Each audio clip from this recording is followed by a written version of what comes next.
Hi everyone, my name is Natalie Dawson. Welcome to Leader Talk. This show is proudly brought to you by Brainiact. Each week we are meeting with incredible leaders from around the world to discuss all things leadership and business insights. Each person coming on this talk show has given up their valuable time for one very clear purpose: to give back to small and medium business owners. Now, did you know that nearly 70% of businesses fail when they attempt to scale and expand internationally?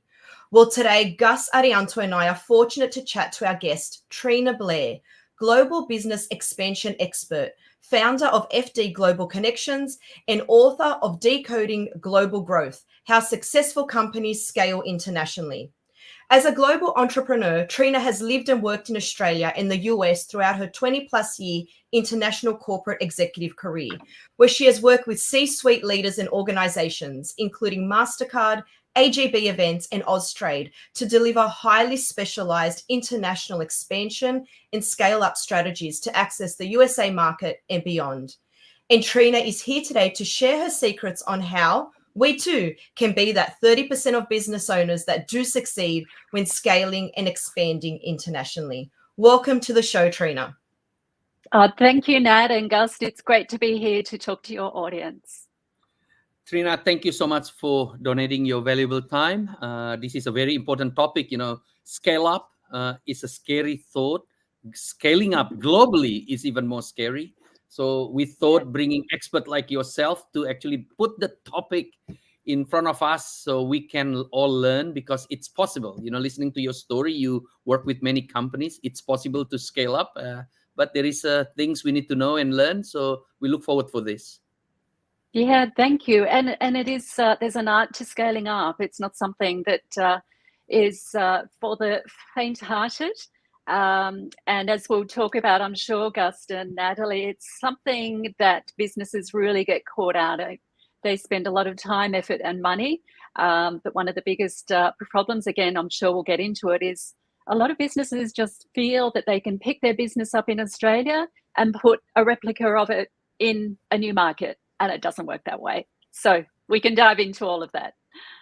And we're excited to do that, Trena. But before we do, we've got the two hardest questions we're going to ask you. And the first one, like we do with all our guests, two fun questions.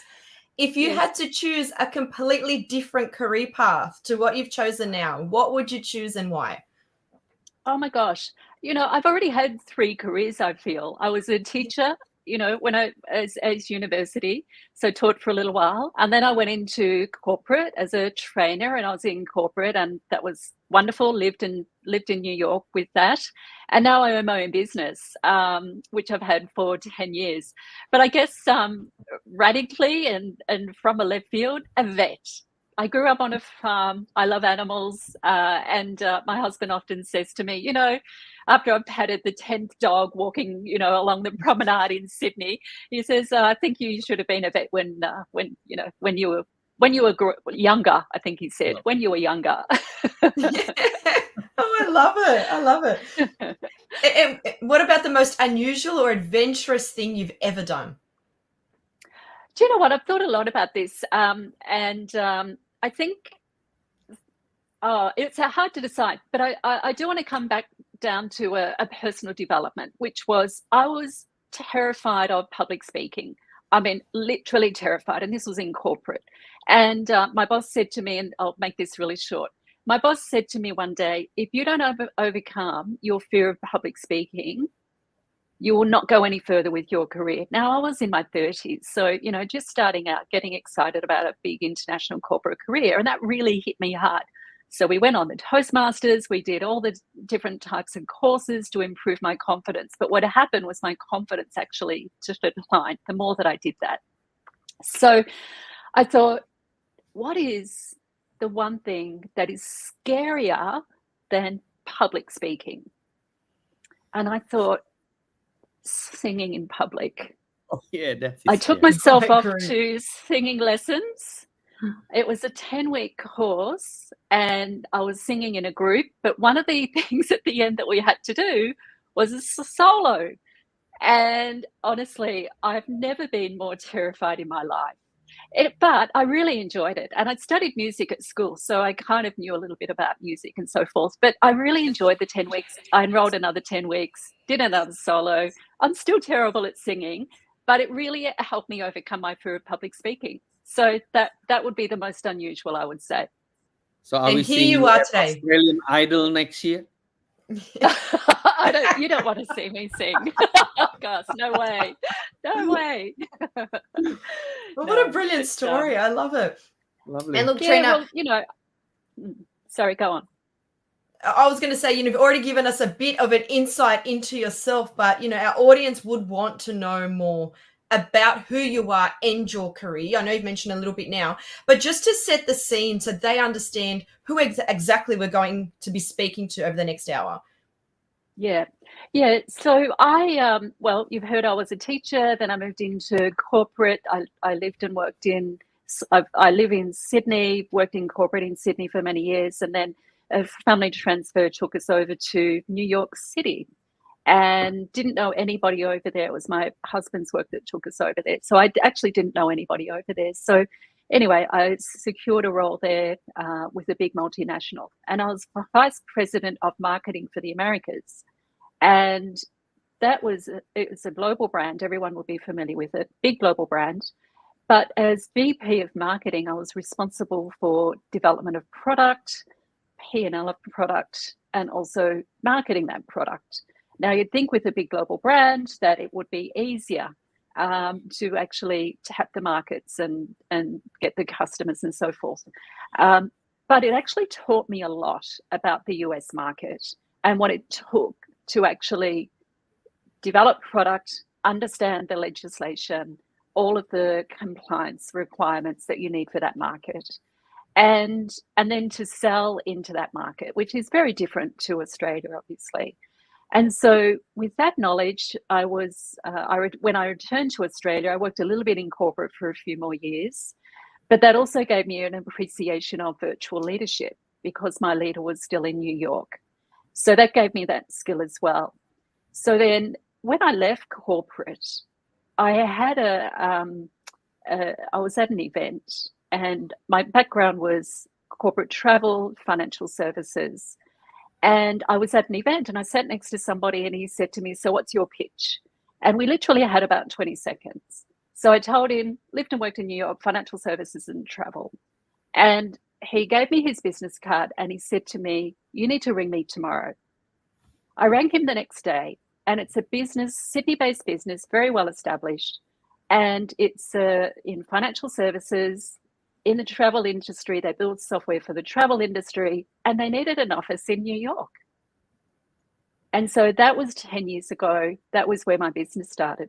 So over the years, I've not only worked in the financial services sector, but I've worked across many, many different industries. So museums, retail, online retail, health, med tech, health tech, all sorts of different industries that I work with Australian business leaders and some UK leaders on how to get their business ready to scale into the United States and then launch them into the United States. And as well as that, I'm a company director. So qualified company director, I sit on boards, but that also leads into helping business leaders as they're scaling globally as well. Super interesting. Trena, when we talk about global entrepreneurs, so that, people can relate to them, do they have a specific set of characteristics that you've seen? Like, you've obviously worked with a lot. I'm trying to, we know lots of business owners, but I'm thinking, are they suitable to, scale up? Do they have those characteristics? For everyone listening here, that's potentially thinking about scaling up, are there specific characteristics that they need to look out for, that they should have? Yeah, listen, this is a really, really interesting topic. And it's one that I'm really keen to share with business leaders, because as many of your listeners probably appreciate, when they started their business, there were certain skills that they needed to be able to start their business.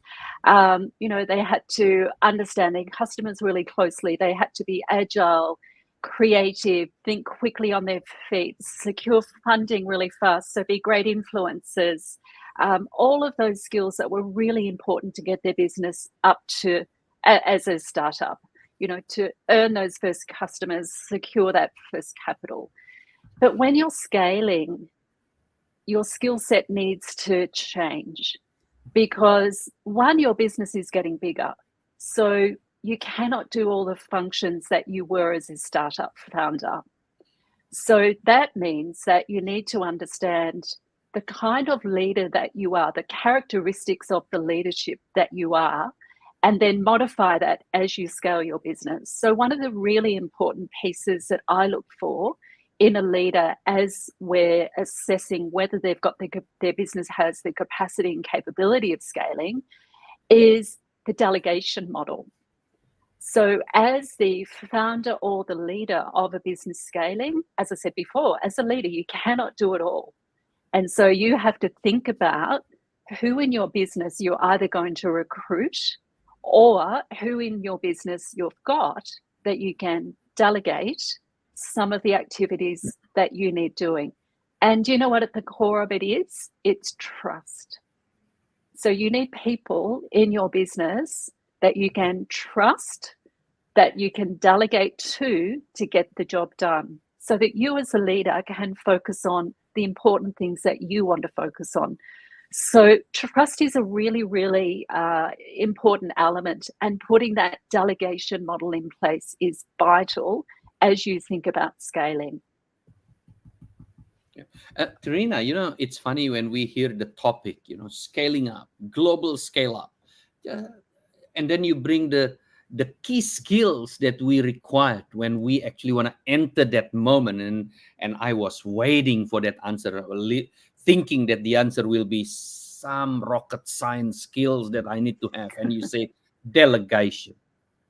Delegation. Yeah. I mean, delegations is a skills that we hope we know, because when you run a business and the business is in a certain size, is there any particular things around these delegation skills that you see a pitfalls from a lot of people? I currently, for example, I'm running a building industry revolution software that's been used by architects. I've been in the business for 5 years. Almost 60% of architects use my software, and now I'm ready to take the software to U.S. I think I know how to delegate. I have 30 people in my business today. But is there anything in particular around delegation that you talk about that we should actually know? Because, delegation is not a topic that available in Monash University or Melbourne University. So I'm interested to know more around this. Yeah, there's a secret source of delegation, right? As I mentioned, Gus, at the core of delegation is trust. And the reason that's so important is, as a founder, you have to learn to let go. You have to learn to be able to put in place those processes, those delegation processes. And what that means is sitting with your team, sitting with them to look at what are the responsibilities that I'm going to delegate to you. That's step number one. Step number two is you're going to be accountable for delivering these processes, these goals.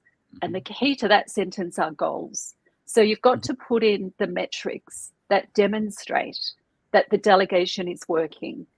So if you just say to somebody, hey, you're responsible for sales in the United States, or you're now responsible for managing the partnerships in Australia, what does that mean? You've really got to sit with the individual and talk to them about delegation, the responsibilities, what they're accountable for, and the metrics that you're going to put in place. And that needs to be a joint conversation, right?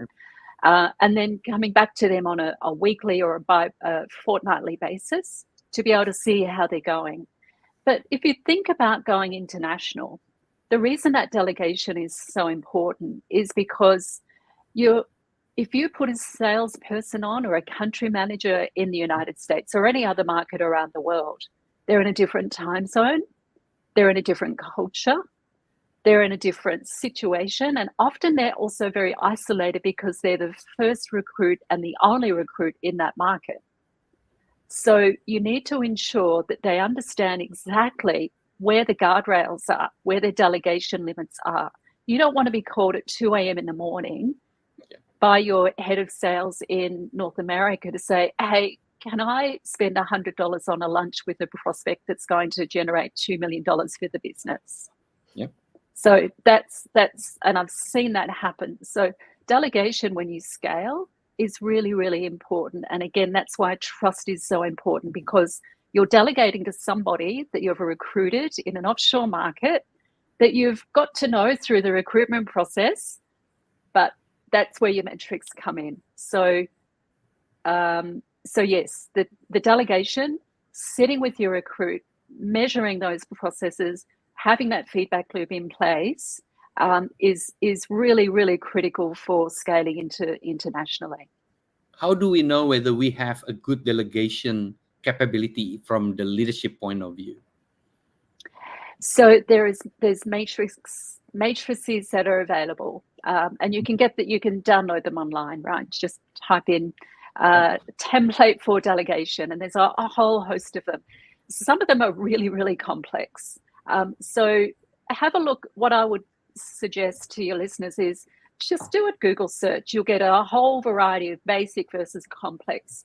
Select one or create one based on that knowledge that suits your own business. So your delegation could be around, your financials on one side.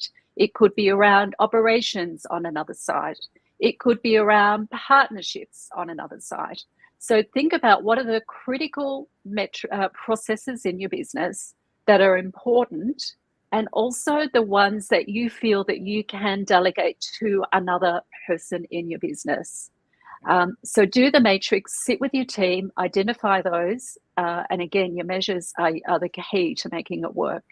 The interesting thing about scale-ups is that, and I see this again all the time, is that juxtaposition between I'm the leader, so I need to know everything, which is what we've done.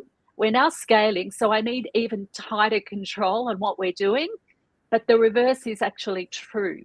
You're not going to be successful if you keep tight reins on everything in the market that you're scaling into, because at the end of the day, you're not going to build the culture that you want of trust, but also you're just going to be exhausted.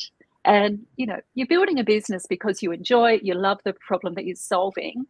You need to enjoy that as much as you can. And fatigue is very real. Mental health is very real. So that's why I say your delegation is one of the most important steps for scale-ups. That's really interesting, because when I think, just listening to that, if you're a leader that is, maybe micromanager is not the right word, but everything needs to go through them. If you are that type of leader, Trena, have you seen leaders that have got wonderful businesses, wonderful growth capabilities, but the leader themselves can't overcome this whole, I need to see absolutely everything, and it is exhausting, and they do reach a point, where they can't do it anymore. Have you ever seen, can you actually overcome this as a leader? Have you seen someone be that type of leader and then change to someone that can delegate successfully? So what I've seen are leaders where they've not had the delegation in place, and they've actually ended up with serious mental health issues, and they've left the business. So it is a very real thing.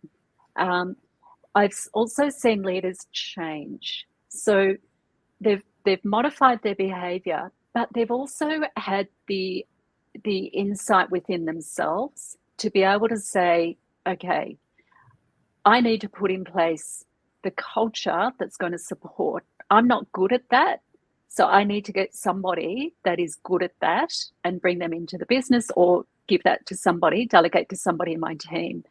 One of the most important attributes of a great international leader is they've got that insight.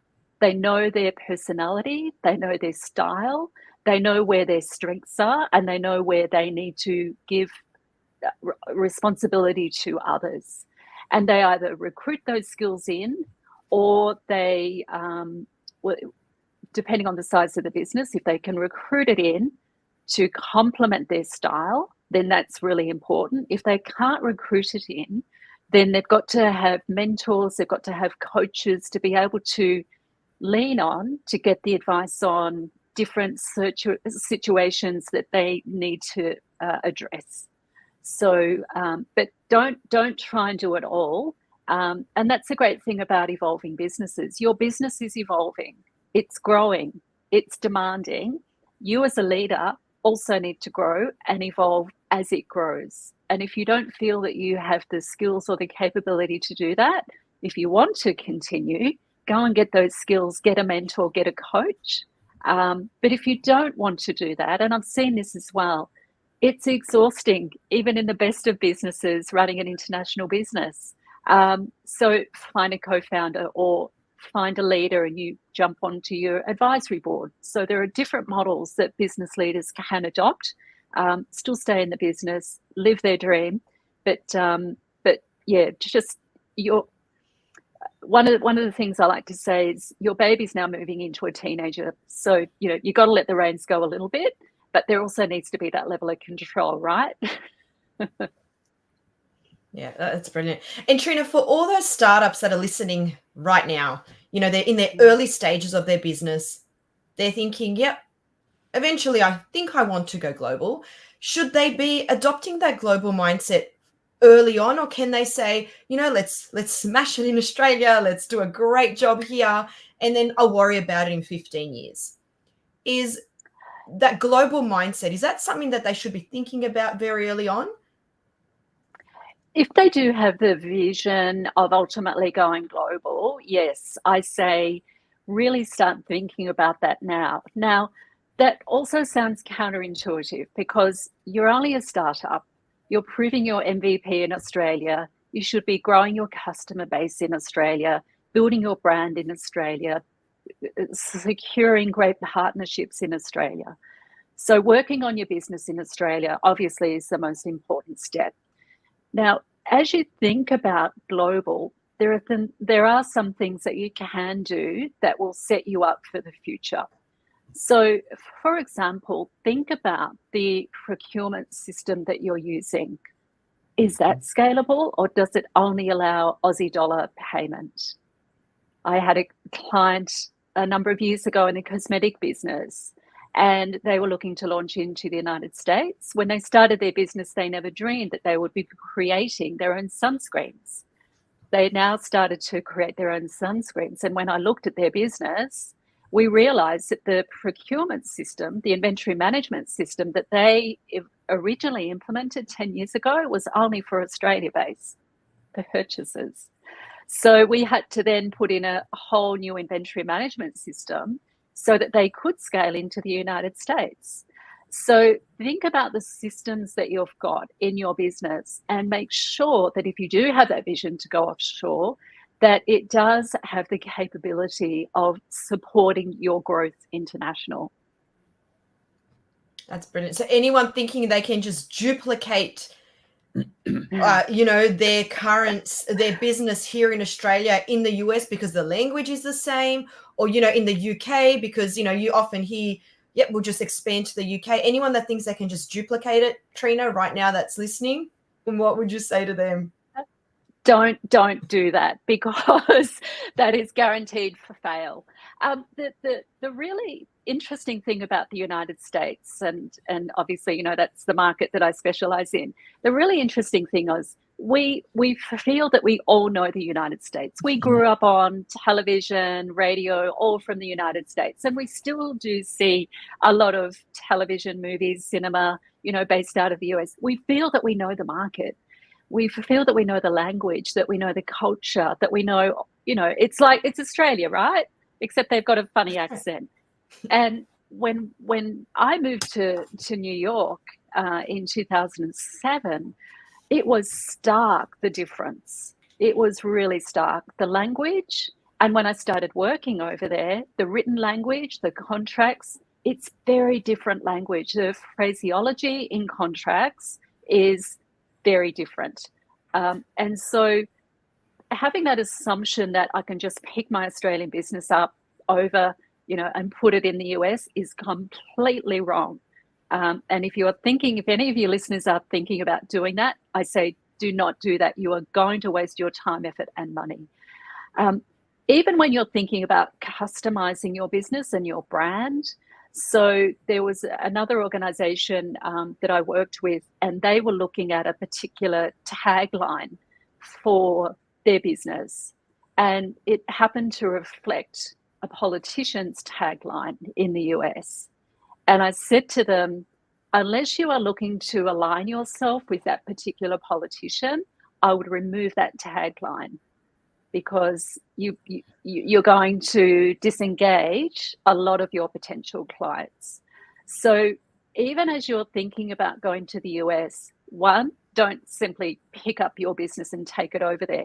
You've got to be considered in your brand and marketing, in your customer service, and in your sales functions before you launch into there. So yeah, very long answer to say don't do it. So Trena, Brilliant answer. If I have a business, like I mentioned as an example, we have a software business, been successful enough to be utilized with 60% of architects in Australia. We've been in the business for 5 years, profitable business. We think we have a system, a basic system, whether it's a accounting system, payment systems, subscription system that can be scaled up. So everything is ready. Yeah. It's still a scary thinking to go to another market. When we engage with consultant, business like yours, how complex this process? Is this something that, okay, let's fly to New York tomorrow and meet with people? Like, how complex for people, business owner like me, in this example, after I engage with you, to think that in 3 months I will have my first business in US, for example. Yes.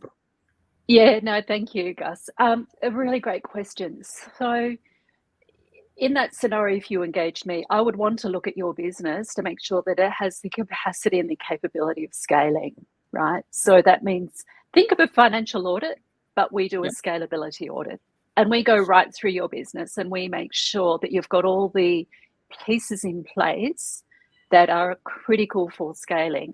Let me give you one example. We did an audit on a fintech company in 2017. They wanted to launch into New York. They were getting some interest out of the US. And so they were keen to engage me to launch them into New York. I did an audit on their business, and the result of the audit was extremely unfavorable. And I talked about this earlier, one of the processes that we look at we look at all processes, but one of the standouts was their sales process. They were using an Excel spreadsheet, and it was on the desktop of the CEO, who was the founder, who was also the sales leader. So there were many, many red flags in this business, but the sales was the one that really stood out for me. And I gave them a report back, which also went to their board, and it also went to their investors.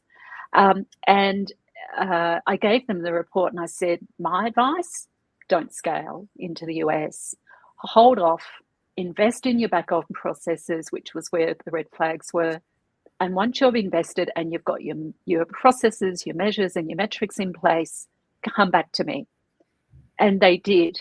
And last year, they came back to me. They had invested significantly in their business. Now they're in the US. They've secured a bank in the US. And last I heard, they were now launching in the UK. Had they launched in 2017, I can guarantee they would have collapsed, because there were too many things in their business that were just not where it needed to be to scale. So that's a scalability audit. I also look at what's the network that you have in the US? Who's in your network? Do you have a network? Have you been over to the United States for reconnaissance trips to build your network, to get to know the key players, to understand really who your competitors are? And so making sure that you actually take that time to build the network, go to conferences. If you're ready to start building your brand, get on the speaker gig. Americans love thought leaders. They just, and oh, by the way, another tip, they love the Australian accent. So they will come along to your session at conferences. If it's not for your business, it'll be for your Australian accent. But in all seriousness, it's very much around learning the market and understanding where you fit into that market and building your network. That's the very, very first thing that I advise to clients if they don't have those networks. Now, when they engage me, of course, I've got networks. So that's part of what I do is, and the value that I bring is start connecting them into my networks over there so that they can start to get a feel for the market if they don't have that lived experience. And if they don't, it's really, really important to spend time in the market to really understand it. Trena, researching, you mentioned understanding the global market. This whole understanding it and researching it from a small business owner, it sounds like it could be someone's full-time job. Where do you even start? Is it as simple as what you said, finding a network, someone overseas or wherever you're going to expand to, and then using their network? What's the process there without it taking up a considerable amount of resources and money for a small business owner? Yeah, look, it's one of the big challenges I see, and it's one of the things that my team does for businesses is that research into the market. But businesses need to create what we call the go-to market strategy. And your GTM is all about who are your customers in the new market. It's all about finding who your customers are, what they value, what their problems are, what their price points are, how they buy, all of those really important pieces that you need to understand. And it's also about the regulatory and the compliance in the new market and the distribution models. So there's a lot in a GTM that needs to be created. So getting experts in that understand the market is going to save a lot of time, because if you're a small business owner and you don't know the market, you're starting from scratch. So that's the first thing. But the Austrade has an export market development grant. And this is for businesses that are looking to take their business internationally. It's been a great grant, and I encourage your listeners, if they're not familiar with it, to do a Google search and find out about it, because it's specifically for businesses that are looking to scale internationally into any market. It's not only US based. So there are grants available, and it's not, you don't have to match it with your own dollars. Obviously, there's an application process, and there are specialists around that can write and submit those grants for you. So from a funding and a grant perspective, there's a great grant available. The other one is around, I mentioned reconnaissance and joining an accelerator. So doing an international trip, with people that run those accelerators, those trade missions into the US is also a good first point. The only thing I would say about that, and I do run one into New York, by the way, but what I would say about trade missions is just be very clear about what you're looking for. So often trade missions that are offered are the typical, we'll go into Google and we'll have a look to see what they've done. We'll go into Alphabet and we'll have a look at their business. We might meet a few trade representatives in that state, in California or wherever they're based.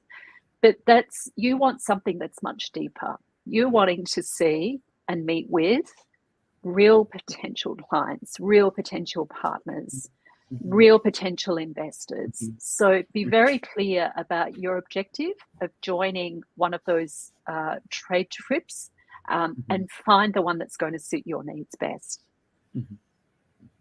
Brilliant. And what about, Trena, having a mentor? We've spoken about networks. Is it worthwhile having a mentor in, wherever you're wanting to expand to scale up, can that foster a smoother transition? I mean, you'd be a brilliant mentor, but let's say they find, their equivalent of Trena. Does that help? Because, business owners, I'm assuming they just think, some, I mean, I think it's as easy, especially the US market. I'm assuming it's going to be really simple. But after listening to you, perhaps I haven't thought about all these other things that come around with it. Is a mentor the first step that anyone should have before even considering scaling up? Yes, definitely. It's part of that network building, right? So, and a mentor who is in the industry, that they've got deep reach into that industry, they've got experience in the industry, they understand scale ups. So, a lot of mentors, we specialize. I'm a scale up mentor. So, that's my specialty. So, making sure that they actually understand that you are a scale up and that you're a foreign company going into that market. So they're really important points. And the other important piece about mentors is that depending on what you're looking for from a mentor, is it cultural awareness? Is it industry connections and networks that you're looking for introductions? Is it compliance and risk management? So think about, again, what it is that you're looking for from a mentor.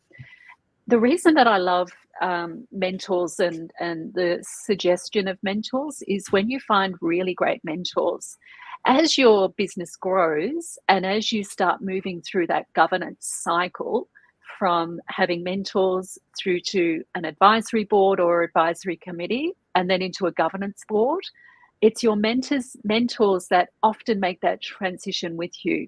And that's where some of the real value comes in by having mentors as well. It's almost like a 24/7 advisory board, isn't it? That's kind of how I see these mentors. They're really worthwhile. How do we find? they are. How do we find these mentors? I mean, the Trenas of the world. The Trenas. Say I want to scale up to Japan, for example. Like how do we start? Like how do we start? But before we dig into that, just to give context, so far, 40 minutes in, what I feel, your two messages that you share with us is, number one is understanding the transition process as a leader, as how you scale up required adaptability and understanding that your leadership traits have to change, especially around delegations and around your ability to trust, which makes sense because you will work with someone outside your own home, different time, different culture. And number two is preparing on how to scale internationally from process and system to make sure it's adaptable to the targeted market. Yeah. Right. So that's the base on the things we need to think about. And now the question I ask is, how do we find mentors that can help with this too? Yeah.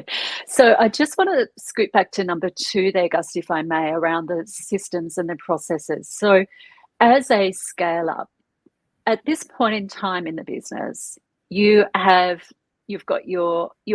your financials very, very well. Otherwise, you wouldn't be in business. You've created the culture that you want for your business, and hopefully you're measuring and monitoring that. But as a scale up, you need to make sure that you have your sales process, your customer operations, and your marketing processes very well embedded in your business, and you're measuring and monitoring those, because they are the three processes that are going to make or break your business in the new market. So can you repeat again? Sales process? Sales process, customer operations. So that's your implementation, your customer service, and marketing. So making sure that you have those three monitored and measured on a regular basis before you launch into the market. So I just wanted to reiterate what the importance of those three processes. Now, mentors, where do you find them? Great question. That is a great question. Accelerators in the US, in Australia, they all have mentors. If you're not part of an acceleration, then often associations have mentors. So, you know, associations in the industry that you're in, and the same applies in the United States. But also, as you are doing your reconnaissance trips, as you're doing your trade missions, or as you're joining Accelerator to go over there, ask, who are the mentors? Where can I get access to mentors as you're doing those trips? And so making sure that you pitch to whoever is running that trade mission, or at conferences, just ask. There are lots and lots of mentors around. Some do require a fee, some don't. But as I mentioned earlier before, one of the most important things is when you do find a mentor, just make sure they're right for you. And most importantly, make sure that they understand what it is that you're doing. You are a foreign business going into the United States. Not all mentors understand what that looks like. So make sure that whoever you select when you find them. Oh, the other great place to find mentors in the United States is every state in the US, and let's not forget there are 50 states, and they're all different culturally, regulatory, tax, the way you do business, they're all different, but each of them has its own trade team, economic development centers, and they will have mentors on their books. So reach out to the local state trade team of the state that you're looking at, and see if they can help you as well. And Trena, is your business only focused on business that want to scale up from Australia to US, or in this today market, your business can serve any business that want to scale up to US, whether they come from Australia or not? Yeah, and in fact, I do have businesses in the UK that are looking to scale into the US. So yeah, the lens that I've got is a US lens. And so it doesn't really matter where you are based. In fact, as I'm a mentor through the NASDAQ Entrepreneurial Center. And 2 weeks ago, I was mentoring a founder from South Africa, a founder from Mexico, and also a founder from the US. And so the services and the way that I think about scaling globally is out of a country into the US. Yeah. Okay. And now if I put my hat on as a business in Australia, just Australia for the time being, are there any common common things for Australian business that want to go to US and end up having a lot of problem? We know that US love our accent. I don't have the accent, by the way. My children do. I don't have it. Even after They 35 still love your years. accent, Gus. Don't worry. But are there anything that we should be, if we come from Australia, that we need to be mindful that culturally or process-wise or whatever it is, can knock us back 2 levels there? Yes. Yeah. Yes, absolutely. And Americans tell me this all the time. Australians are so laid back. Are they really interested in their business? We just don't come across confident as what they look for. And if you don't breed confidence in a potential partner or a potential customer, they've got a revolving door, and the next person that comes through who does display that confidence is going to win that contract. So what I say before I take my clients into the United States, I actually practice with them their pitches, whether it's to VCs or whether it's to prospects and partners. And we modify their pitch deck, but I also modify their confidence level. You know, think about it in these terms. If you're in a manual car and you're driving along in second, you're going to get there, but it's going to be a hard slog. But if you're driving in fifth and you're cruising along, you're going to get there a lot easier. So what I say to my business clients is that I know you're confident. You've built a great business here in Australia. I know that you can do this. I know you've got great customers and that you've managed to secure them. But the way that you pitch in Australia has to go up 2 or 3 gears in the United States. And it's those business leaders that get that. It feels uncomfortable, by the way, for business leaders to modify the way that they pitch. They feel as if they're becoming overly confident, perhaps even arrogant.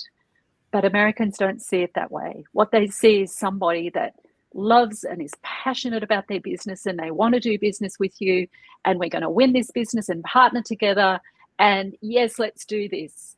Other than that, that's what they need to do. If you sit back and they perceive us as being not as confident and too laid back and not interested. They're there, we're there because it's a nice trip and sunny in California. So make the effort to get a cup of coffee before you go in and become really passionate. It will be uncomfortable, I know that, but be really passionate. Just increase into overdrive your confidence in the business. That's one of the things that I see. Well, I'm taking singing classes from today. but this is really interesting. We talk about nearly 70% of businesses fail when they attempt to scale and expand internationally. And, it's that assumption we're thinking that it's easy. And then yet something like you've just revealed now, where we're perceived as laid back. I would, Gus knows my husband, Jared, I would never say he's laid back. He's very passionate. But maybe in that setting, he would be perceived as laid back compared to the US version of being passionate as a business. Trena, in your experience, is there an example you can share about perhaps a business that has, they've gone into that market not aware of something like this? Like, it sounds really simple, but that's a deal breaker. And then they failed because of the assumption that they could just go into the US market because, hey, the language is the same. It's easy, right? How hard can it be? And before Trena answer this, when we listen to something like this, the frustrating things about this is we understand when we want to scale up, there is, of course, rocket science topics, the legality, the payment system, the PN, all the things that we expected. So I'm coming here thinking, okay, we invest in that, we understand. But what you're saying makes sense, though. The reason why we need coaches or consultant or business mentors is because we overlook the simple thing that kill us. The delegation, which is now makes sense. The process that is need to be prepared. And also how we actually preparing ourselves to sell our ideas and business in the foreign markets. And this thing, we will not find a mentors because I'm sure there's a lot of people thinking, we know how to delegate. We have a process and I think I looked good, and then it fails from there on. Yeah, absolutely. Yeah, look, it's the way, and it feels as if it's overwhelming to scale into a market, and there is a lot involved, but it's only overwhelming if you don't have a plan. And there are those steps, as we've talked about, that are critical that you can plan for. And so making sure that you work with your team on putting that strategic plan together. Now, the other thing about scaling globally is that if you've got a business out of the US that is interested, use them as the platform, obviously, to launch. That's one of the best ways. But also, if you've got a client in Australia that's a multinational and they have a location in the US, talk to them because they're already engaged in the US market. Their team, talk to them about culture, talk to them about the head office or the business in the US. What does that look like? And ask for an introduction. Often I see businesses that have multinational clients out of the US, but they're in Australia. They've got a client here in Australia, the division in Australia, but they don't actually, when they're looking at the US, they've failed to forget they've already got a US client. and that US client happens to be in Australia, but their HQ is in the US. Ask for introductions and learn from that.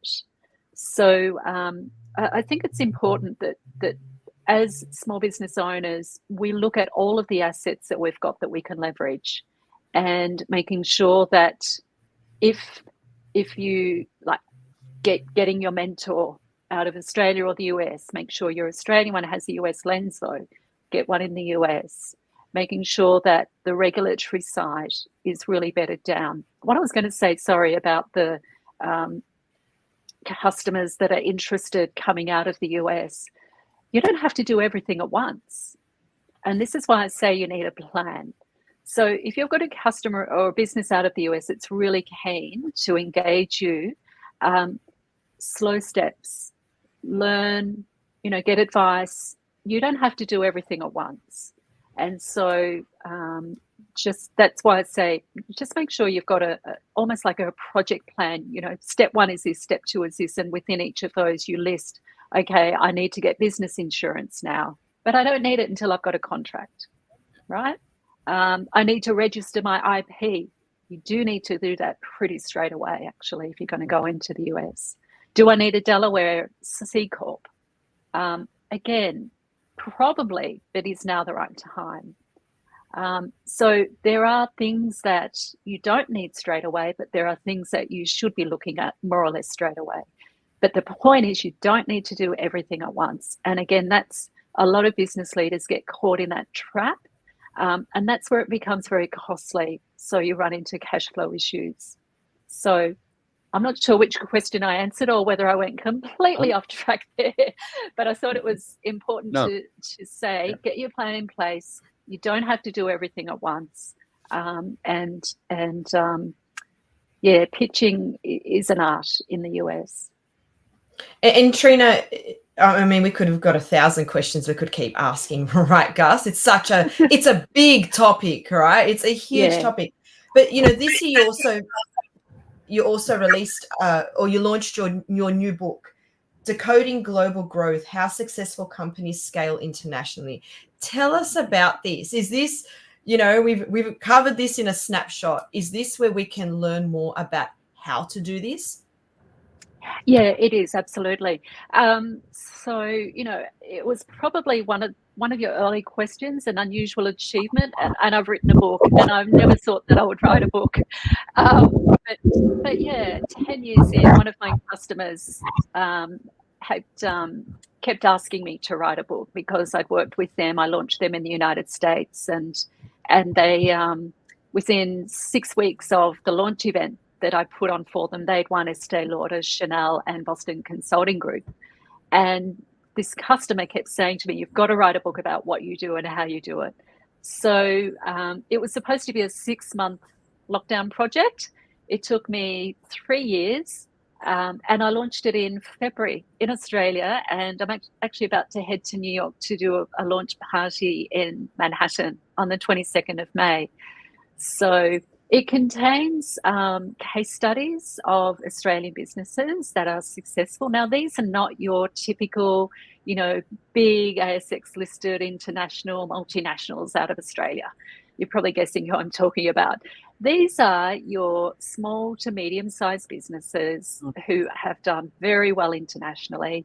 You don't hear about them in the newspaper. You don't hear about them on media, but they're all really, really doing well internationally. And so we talk about them. We talk about the methodologies that I use in my business. I talk about mentoring, governance.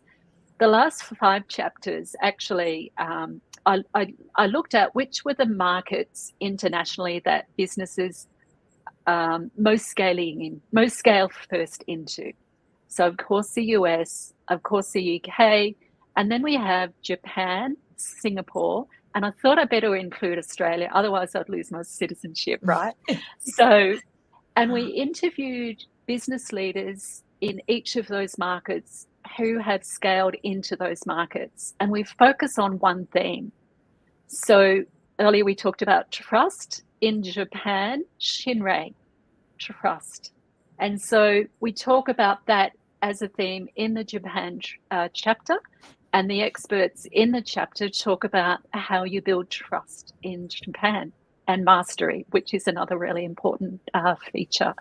So that's my book. I was really excited. We ran a campaign. It became Amazon #1 bestseller in Australia, and it also became #1 best new release in the United States. So I'm really excited by my book. Congratulations. It's amazing. And where can we go to purchase a copy? Amazon. Amazon? Yep, Amazon all over the world, and Booktopia in Australia. So yeah, your standard online bookstores. Yeah. Just amazing. I mean, I have so many more questions. How do we find your services? How a business can be in touch with your business if we want to start working with you? Yeah, so I'm on LinkedIn, Trena with an E. And my company name is FD Global Connections. We have a website, we have all the services listed on there, and there's Calendarly links and so forth. So happy to have a chat with any and all of your listeners at some point in time. Amazing. And we are running out of time. So Gus, I'm going to hand it over to you to wrap up this very informative discussion we've had. There's lots that we've learned. Thank you. Trena Blair, thank you. What an insightful topics. Obviously, we can go for 2 more hours on this, but we have to stop. So these are the key messages that we get from you. First, how to scale business successfully internationally. There's 3 main areas that you touch. Number 1, everyone need to understand the transition required, the transition from the leadership perspective. You need to invest on your leadership capability. Number 2, prepare your business how to scale internationally, especially on your strong system and processes, especially in the area of sales and marketing. Sales and marketing.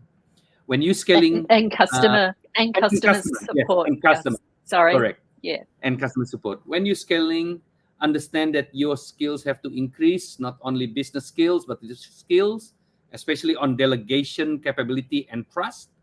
Thinking global required early on preparation mindset. Preparing your business process to be adaptable for scale up will help your journey better. There are 3 areas that you need to also do to make sure that when you're ready to scale or thinking to scale, you need to invest. Number 1, you need to do scalability audit, network analysis for your targeted market, process and system preparations in the sales process, customer operation process, and marketing process, so you can monitor and implement it before you scale up. Network yourself with accelerator, associates, trades event, not only for broaden your network, but to find best mentors, because without best mentors, you will be hit by a lot of blind spot. Scaling up is a big topic. It is not for faint-hearted business leaders. At the same time, having a strong plan, having a mentors, working on your leadership skill, improve processes, and your pitch will help you to scale up. Thank you for your time today. I hope I do justice by summarizing quickly of all the things that you shared today. Thank you, Trena. Great. Thank you, Gus. Thank you, Natalie, for the opportunity, and good luck to all of the listeners on their scalability activities. I hope it all goes well. Thank you.